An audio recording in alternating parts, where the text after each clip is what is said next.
Hey everybody, before Wave 3 goes live, let's have a look at the numbers. So first let's start with the standings. So New York's on top with a 2-0 record. Baltimore and Boston are tied for second at 1-1. I gave second to Baltimore by virtue of run differential. And the Blue Jays are at the bottom. I have a feeling this series could go quite poorly for Toronto. So we have our run differentials right there. And here's the team batting average. I mean, look at this. Toronto is batting 182 through 2 games. And then Baltimore up here is batting 310. Yeah, that second game was a bit of a doozy right there. And here is your team ERA. I mean, look at that. That's how poorly that last game went for Toronto. Their team ERA is 11.12. And then Boston's is 4, even though they kind of got crushed in the last game, but there were a few distinctly unearned runs on that one. So there's a help there. All right, so first, let's have a look at the pitching numbers now. So what you see here is, so again, the blank, the weird sort of, that's the ERA that cannot be calculated yet. Here is by far the worst. Joe Kelly with an ERA of infinite because he walked in, gave up 2 hits, I took him out, and all of his inherited runners scored. So he loaded the bases, got taken out, all the inherited runners scored. Yep. Poor guy. So let's see. Who was given the most who's given up the most runs? Aaron Sanchez. Look at that. He went 8. He gave up 8 runs in 5 innings. That gives him an ERA of, you can't see it very well, but that gives him an ERA of 14.40. There it is. Look at that. 14.40. I mean, and also talk about Jake Petrichka's 67.5 ERA. Oof. Yeah, that game went poorly. That game went very, very, very poorly. And the funny thing is, so far there's only been 1 save, and it went to Luis Ayala because he worked the 7th, 8th, and 9th innings in a total blowout of a game. Let's see. Paxton hit a couple of guys. Sanchez and Thomas Bonone hit a couple of guys. I think those are the hit batsmen so far. Who's given up the most home runs? Sanchez. Sanchez gave up 3 home runs in that one start. Not so good. Your strikeout leader to this point is Luis Severino. Struck out 14. He was incredibly dominant in his start. That was a thing. And, oh yeah, and the one guy with the most innings is, of course, Chris Sale, who went the distance to start the year. So those are those numbers. Those are fun. Now, onto the hitting. Here's where some fun stuff happens. Oh yeah, so I added a new category this time around, total bases, because, well, that's how we can also figure out slugging percentage.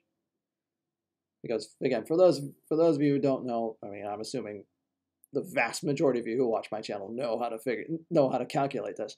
But the easiest way to calculate slugging percentage is total bases per at-bats. And who has all the hits anyway? Let's find out. Who has all the hits? Let's see. There's a 4. There's a 5. Go figure. Leading in hits after 2 games? Chris Davis. Who would have seen that one coming? Yeah, Chris Davis leads in that, and Gio Urshela, I believe, leads in RBI with 5. Yeah, he's been pretty good so far. Let's see, doubles. There's a bunch of doubles. There's actually been, I think there have been more triples already in this challenge than there were in the last one, and that's just astounding because triples just don't happen. Yeah, Wieters has 1. Pierce has 1. Luke Voigt has 1. I mean, we've already had 3 triples in this. in this series. And then home runs. All right. Granderson. Yeah. So there. Here we go. Yeah, like Curtis Granderson has one. Randall Grichuk has one. Kendrys Morales has one. Edwin Encarnacion. Brett Gardner, Gleyber Torres, Gio Urshela, Eduardo Nunez, Brock Holt, Steve Pearce, Jim Thome, Nate McLeod, Chris Davis, but your home run leader is Manny Machado, the only guy with more than one through 2 games. Of course, he had them both in the same game, but hey, whatever. We'll take it. Let's see, I believe Matt Wieters leads with 3 walks. Oh, it's a tie. Him and Giancarlo Stanton for walks. All right.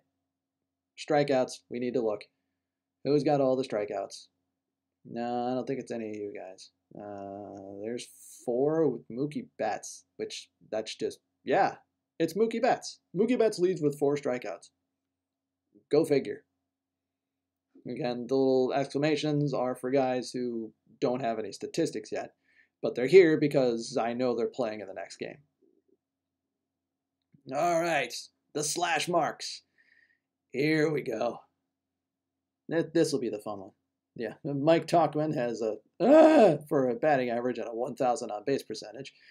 He had 1 at bat or 1 plate appearance, and he walked. Well, there you go. All right, now for everyone else, let's have a look. See, there's a couple of 429s. There's a 500. Luke Voigt with a 625 on base percentage, batting 500. Of course, no surprise. We've only played 2 games.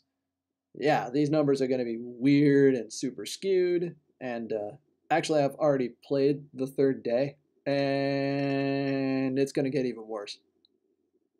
But that's the fun part. That's totally the fun part. I mean, Granderson only played 1 game, and he was fantastic in it. He really was. He was utterly fantastic in it. So that gives him the 1, and that gives him the slugging percentage of 1 2/3 there. Grichuk's got a 714. Encarnacion, I guess you call that 1 1/3. Urshela with a slugging percentage of 900. Oh wait, let's go look at Manny Machado. Yep, there you go. Slugging percentage of 1100. Yeah, that'll do it. I've actually only attempted 1 stolen base. That was Mookie Betts, and he succeeded. A far cry from the Central Division Challenge last year, in which almost every stolen base attempt was an out.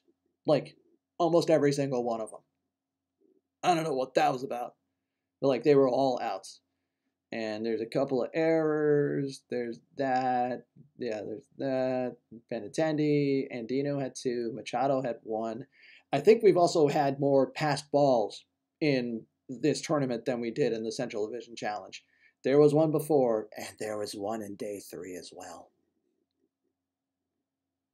So there you go. A quick look at the numbers. Hope you liked it. And stick around, because Game 5, which was a super, super nail-biter, goes live on Monday. Have a good one, and I'll see you then.